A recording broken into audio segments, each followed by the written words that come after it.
ఆరాధించాడు. పరమేశ్వరారాధన రెండు రకాలుగా చేస్తారు. ఒకటి, పరమశివుడి యొక్క సాకార మూర్తికి పార్వతీదేవితో కలిసి ఉన్నవాడికి పూజ చేస్తారు. లింగస్వరూపంగానూ పూజ చేస్తారు. లింగస్వరూపంగా పూజ చేయడానికి కొంత శాస్త్ర ప్రవేశం, కొంత మంత్రభాగంలో ప్రవేశం ఉంటే మాత్రమే చెయ్యగలరు తప్ప మిగిలిన వారు చెయ్యలేరు. కాబట్టి బెంగ పెట్టుకోవలసిన అవసరం లేదు.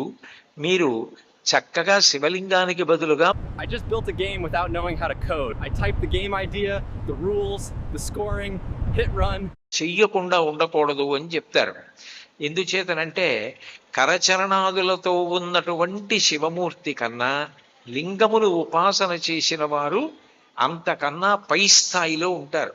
ఈ మాట నేను చెప్పడం కాదు. మహాభారతంలో కృష్ణార్జునులు యుద్ధం చేస్తున్నారు. అశ్వత్థామ కూడా యుద్ధానికి వెళ్ళాడు. వెళ్ళి అశ్వత్థామ కృష్ణార్జునుల మీద అస్త్రప్రయోగం చేశాడు. కానీ అశ్వత్థామ ప్రయోగించినటువంటి అస్త్రములు కృష్ణార్జునులను చెనకలేదు. కానీ కృష్ణార్జునులు ప్రయోగించినటువంటి అస్త్రములు మాత్రం అశ్వత్థామని బాధ పెడుతున్నాయి.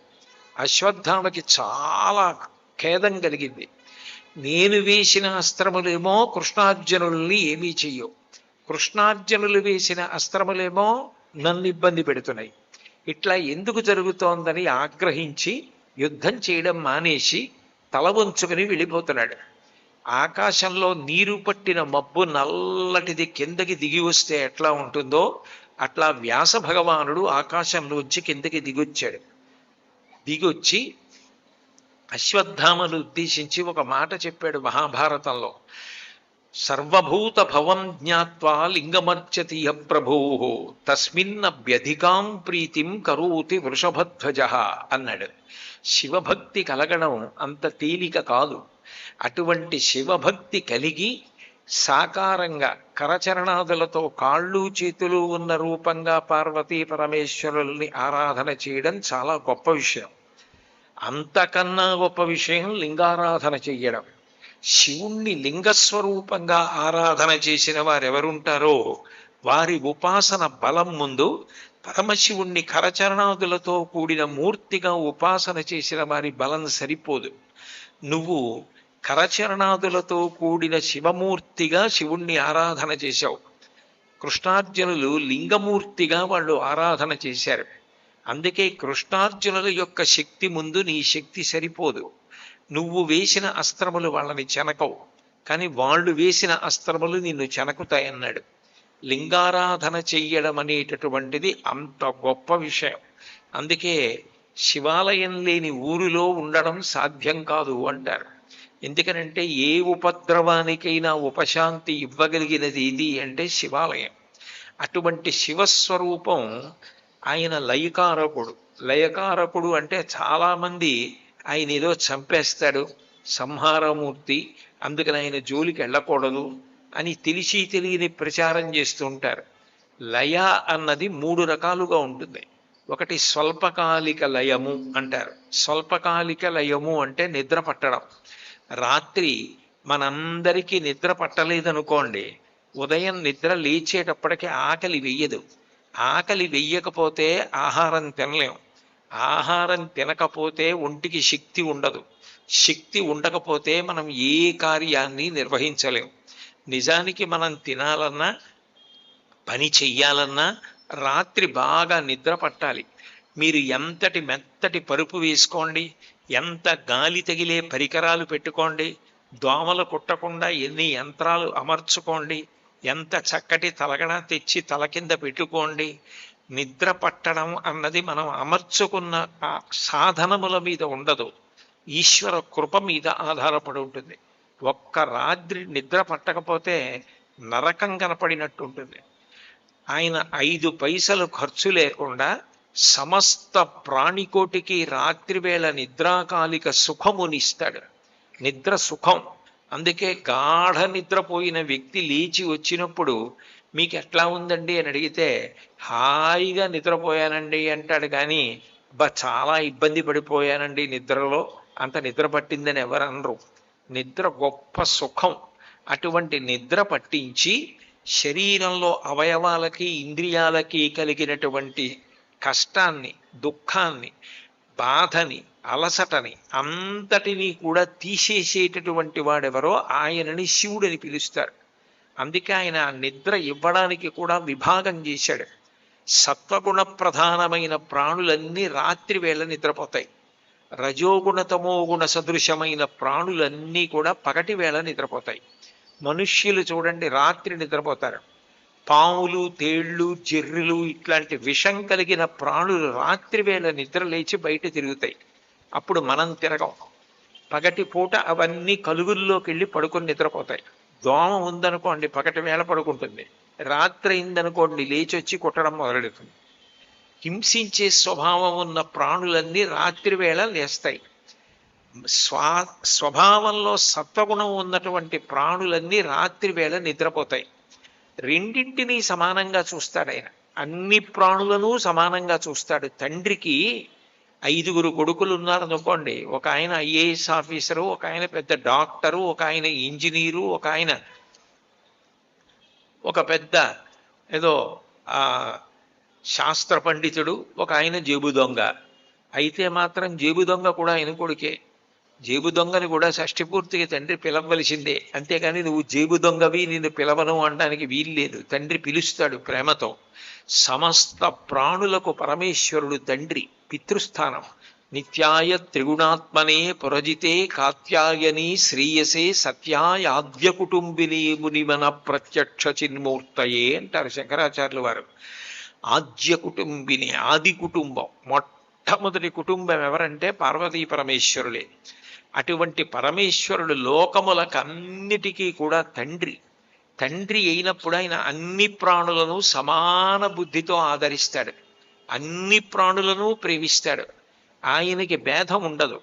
నడవడి చేత, గుణము చేత మన యందు దోషం ఉండాలి, కానీ పరమేశ్వరుడి యందు దోషం ఉండదు.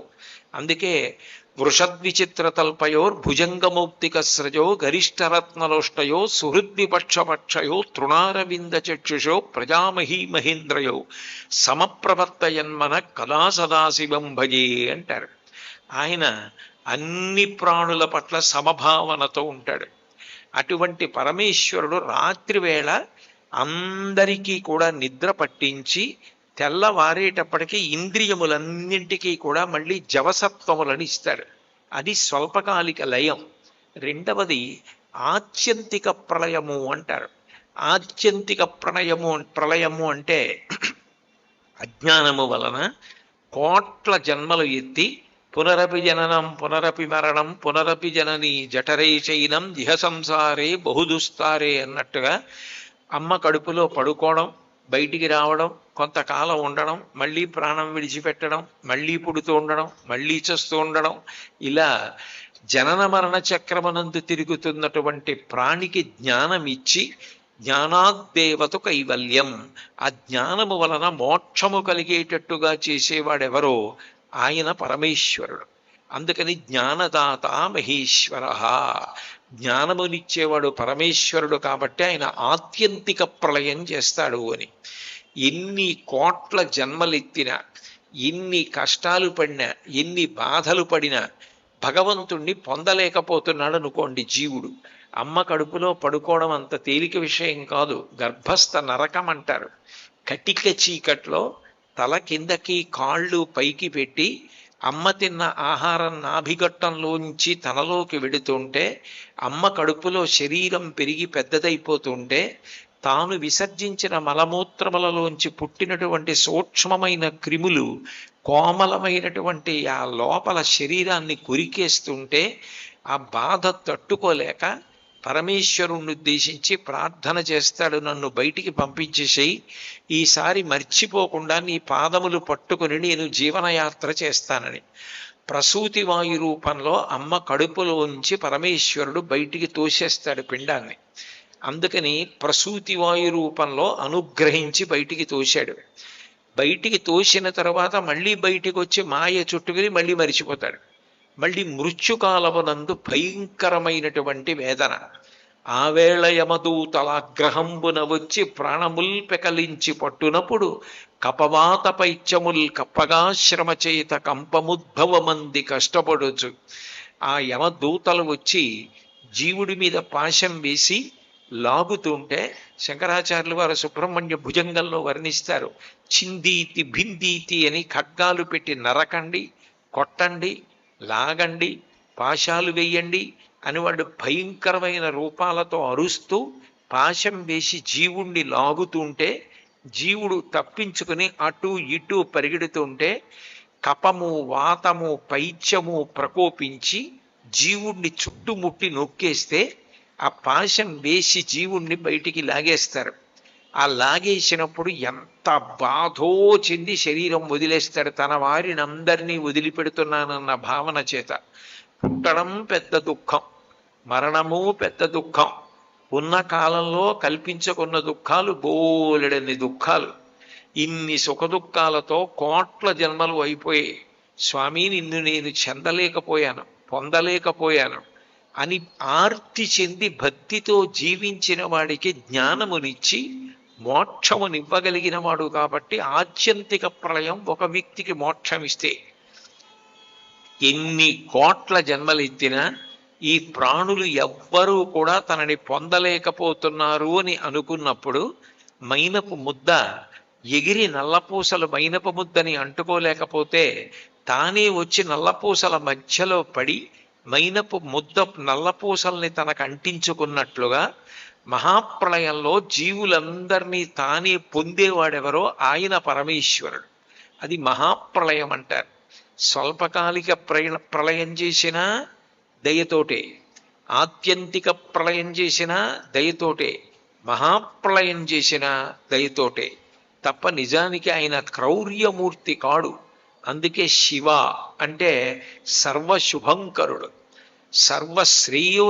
సర్వశ్రేయస్సులకు కారణమైన వాడు, సర్వమంగళమునకు కారణమైన వాడెవరో ఆయనని శివ అని పిలుస్తారు.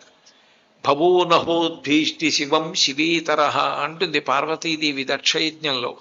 నాకు శివుడు అక్కర్లేదు అన్నవాడికి శుభం కావాలి అంటే ఎక్కడి నుంచి వస్తుంది? ఎవరు శివుడి పాదములు పట్టుకున్నాడో వాడికి శుభములు కలుగుతాయి. శివుడు అంటే ఎప్పుడూ మంగళం, ఎప్పుడూ శుభం, ఎప్పుడూ శ్రేయస్సు తప్ప ఎప్పుడూ అశుభం చెయ్యనివాడు, ఎప్పుడూ అమంగళం చెయ్యనివాడు, ఎప్పుడూ దుఃఖపెట్టనివాడు, ఎప్పుడూ అనుగ్రహించడం మాత్రమే తెలుసున్నవాడెవరో ఆయనను శివ అని పిలుస్తారు. అందుకే వేదం ఒక్క శివుడికి మాత్రమే సదాశబ్దం వేసింది.